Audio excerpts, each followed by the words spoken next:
আসসালামু আলাইকুম Imran, welcome to my YouTube channel pen paper universe. আজকে আমরা রিভিউ করব এই রাইটিং ট্যাবটার। এটা হচ্ছে একটা ধরা যায় খেলনা রাইটিং ট্যাব। এটা বাংলাদেশের সব জায়গায় পাওয়া যায় কম বেশি। এটা 8.5 ইঞ্চির একটা রাইটিং ট্যাব। সো আজকে আমরা এটার রিভিউ করব, প্রোস অ্যান্ড কনসগুলো দেখবো। So let's start. এরকম একটা প্যাকেটের মধ্যে এই রাইটিং ট্যাবটা আসে। সো জাস্ট কিছু না, এই প্যাকেটটার ভিতরে জাস্ট এই রাইটিং ট্যাবটা আসে। আমরা আজকে এই রাইটিং ট্যাবটার জাস্ট রিভিউ করবো আর দেখবো যে এই রাইটিং ট্যাবটা কীরকম কাজের নাকি অকাজের একটা জিনিস। সো প্রথমে আমরা এটার প্রাইস রেঞ্জটা বলি। এটা মোটামুটি হচ্ছে 8.5 ইঞ্চের একটা রাইটিং ট্যাব। সো এটা 8.5 ইঞ্চের একটা হচ্ছে রাইটিং ট্যাব। এটাতে একটা ডিলেট বাটন আছে, পিছনে একটা লক বাটন আছে, একটা ব্যাটারি আছে, তো এতটুকুই, আর একটা পেন আছে। সো এই জিনিসটা মূলত হচ্ছে বাচ্চাদের লেখার জন্য একটা ট্যাবের মতো, যেখানে হচ্ছে আমরা চাইলে একটা স্টাইলাস পেন আছে, এটা দিয়ে আমরা হচ্ছে চাইলে যে কোনো কিছু লিখতে পারি। লাইক আমরা চাইলে এখানে যে কোনো কিছু লিখতে পারি। সো তারপরে আমরা ডিলেট বাটনে প্রেস করলে এই জিনিসটা ডিলেট হয়ে যায়। এটাই হচ্ছে রাইটিং ট্যাবের ফাংশনালিটি। সো একটা পেন আছে, আমরা চাইলে এখানে লিখতে পারি। সো এই জিনিসটা অ্যাকচুয়ালি কাজ কীভাবে করে, আমরা যদি এই জিনিসটা একটু ডিপ অ্যানালাইসিস করি। এখানে হচ্ছে 3টা লেয়ার আছে, আমরা যদি দেখি। একটা হচ্ছে একটা ট্রান্সপারেন্ট লেয়ার, তার নিচে আছে একটা আপনার লেয়ার যেটা হচ্ছে মোটামুটি যে এই কালারটা, যে কালারটা আছে এই কালারের একটা লেয়ার, তার নিচে হচ্ছে একটা ব্ল্যাক লেয়ার আছে। সো এই লেয়ারটা অনেকগুলো অপটিক্যাল ফাইবারের মতো, মানে ক্রিস্টালের মতো আছে। সো আমরা এই ক্রিস্টালগুলো একদম আলোকে হচ্ছে প্রতিফলন করে না, আলোকে ডাইরেক্ট প্রতিসরণ করে দেয়। লাইক এই যে নিচের এটা হচ্ছে একটা ব্ল্যাক লেয়ার। সো আলোটা যখন এদিক থেকে আসে, এখানের আলোটা প্রতিফলিত হয় না, ডাইরেক্ট ব্ল্যাক লেয়ারে এসে আমরা সরাসরি আলোটা দেখতে পাই, মানে এই যে ব্ল্যাক স্ক্রিনটা দেখতে পাই।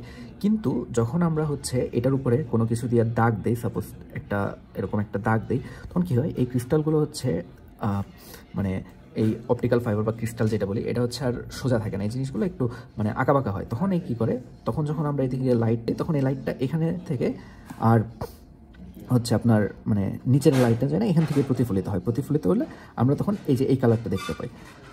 সো এইভাবে আমরা হচ্ছে এই জিনিসটা মানে এইভাবে এই জিনিসটা কাজ করে। সো এই জিনিসটা পরবর্তীতে একটা হচ্ছে আপনার ব্যাটারির মতো লাগানো থাকে সুইচের মাধ্যমে। আমরা যখন এই সুইচটা ক্লিক করি, তখন হাই ভোল্টেজকে এই ক্রিস্টালগুলোকে সোজা করে দেয়, মানে আবার এই জিনিসটা যেন হচ্ছে আলো প্রতিফলিত না করতে পারে, এর জন্য এটা সোজা করে দেয়, লাইক দিস।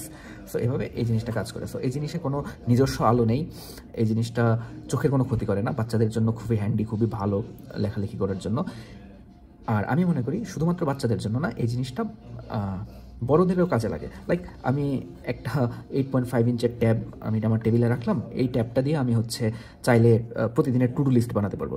লাইক আমি বললাম যে এটা হচ্ছে একটা টু ডু লিস্ট আমার। সো এখানে আমার হচ্ছে কিছু কাজ থাকবে, লাইক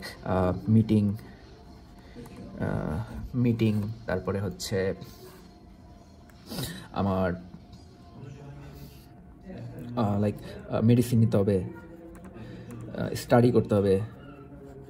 সো আমি চাইলে কিছু নোট করতে পারবো, যে আমি নোটের জন্য ইউজ করতে পারি। থাকে না যে আমার টেবিলে একটা ট্যাবের মতো একটা, মানে এটা জাস্ট একটা A4 সাইজ, একটু ছোটো A4 সাইজের একটা পেপারের মতো। এখানে আমি চাইলে লিখতে পারবো, লিখে রাখতে পারলাম, যে কোনো কিছু নোট করতে পারলাম, কোনো নাম্বার লিখতে হলে, কোনো কিছু লিখতে হলে আমি এটা করতে পারলাম। তো এটা শুধুমাত্র যে ছোটোদের জন্য কাজে লাগবে এরকম না, বড়রাও এটাকে ইউজ করতে পারবে। এটা অনেক কাজের একটা জিনিস। তাই মনে হলো যে আস্তে আস্তে পেপারের পরিবর্তে আমরা ট্যাবের দিকে শিফট হতে পারি। তো এই জিনিসটা কাজের। আর ডিলেট বাটনটা চাপলে এটা একদম ডিলেট হয়ে যায়। কিন্তু যদি আমার এই যে এখানে যে লক বাটনটা আছে, লক বাটনটা যদি আমি প্রেস করি, তারপরে যদি আমি এখানে কিছু লেখালেখি করি, তাহলে এই জিনিসটা আর মানে জাস্ট কাজ করবে না, এতটুকুই। সো এখানে আমরা চাইলেই মানে বাচ্চারা চাইলে অনেক কিছু ড্রয়িং করতে পারবে। আমার ড্রয়িং খুবই খারাপ, সো এরকম আর কি ফ্যাক্ট। সো ইভেন আমরা যখন টু ডু লিস্ট করি, সো টু ডু লিস্ট, তো যদি আমরা চাই যে এই জিনিসটা ডিলেট না হোক, তাহলে আমরা আবার এটা অন করে দেবো। আমরা চাইলেও এই জিনিসটা ডিলেট হবে না। সো এই জিনিসটা আমরা আর কি লিস্টের মতো রাখতে পারবো, নোটের মতো রাখতে পারবো। সো জিনিসটা খুবই হ্যান্ডি আর খুবই সুন্দর একটা টেকনোলজি ইউজ করা হয়েছে। এটা না তো কোনো ব্যাটারি অপারেট করতেছে, না কোনো কিছু অপারেট করতেছে। ব্যাটারিটা হচ্ছে এখানে থাকে। সো আমি যদি এই ব্যাটারিটা খুলেও ফেলি, এখানে একটা হচ্ছে সিমস ব্যাটারি লাগে এই জায়গায়। সো আমরা যদি ব্যাটারিটা খুলেও ফেলি, তাহলে হচ্ছে এটা কাজ করে, বাট ওই যে জিনিসটা লাস্টে ডিলেট হবে না। ব্যাটারিটা থেকে ব্যাটারিটা মূলত কাজ করে এই জিনিসটাকে ওয়াইপ আউট করার জন্য, তাছাড়া আর কোনো কাজে লাগে না। সো এটা না তো কোনো ব্যাটারি ইউজ করতেছে, না এটা থেকে কোনো আলো আমার চোখে লাগতেছে। সো এটা একটা হ্যান্ডি, একটা খুবই সুন্দর একটা জিনিস নোট করার জন্য, বাচ্চাদের আঁকাআঁকি করার জন্য, সব কিছুর জন্য। এখন এটার তো আমি প্রোসটা বললাম 150 টাকা রেঞ্জে বা 120 থেকে 150 টাকা রেঞ্জের মধ্যে বাংলাদেশে পাওয়া যায়। এই রেঞ্জের মধ্যে এই জিনিসটা খুবই ভালো, কিন্তু যেই ফ্যাক্টটা হয় যে এটার একটা, আমি বলবো না, আমি এটার খারাপ দিক বলবো না, আমি জাস্ট বলবো এটার একটু দুর্বলতা আছে। সেটা হচ্ছে আমি যদি একটা দাগ দিই, এই দাগটার ওয়াইপ আউট করার কোনো অপশন নেই। সো এই মানে একদম কলমের মতো।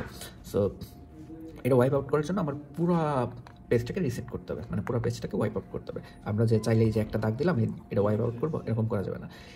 ইভেন এই জিনিসটাতে এটা গেলে হচ্ছে এটার দুর্বলতা। সো এখন বলি এটার হচ্ছে লেখালেখি করার কী সুবিধা আছে। লেখালেখি করার ক্ষেত্রে আমি দেখলাম যে এই জিনিসটাতে আমরা চাইলে আমাদের মতো করে এটা প্রেশারের উপর মোটা চিকন হয় কালি, মানে আমরা যে লিখবো, লেখার মধ্যে একটা ভেরিয়েশন আনা যায়। এই যে সো জিনিসটা খুব সুন্দর। আমি চাইলে চিকন কালি করতে পারি, তারপর আবার মোটা করতে পারি, আবার চিকন করতে পারি। সো জিনিসটা খুবই হ্যান্ডি, লেখার জন্য অনেক ভালো। সো চিন্তা করলাম আমাদের পেজে এইরকম একটা রিভিউ থাকা দরকার এই ট্যাবের। So this is 100% recommended. 120 থেকে 150 টাকা রেঞ্জের মধ্যে আমাদের এটা খুবই মানে নাইস একটা ডিল। সো চিন্তা করলাম যে আপনাদের সাথে শেয়ার করা দরকার। Thank you very much.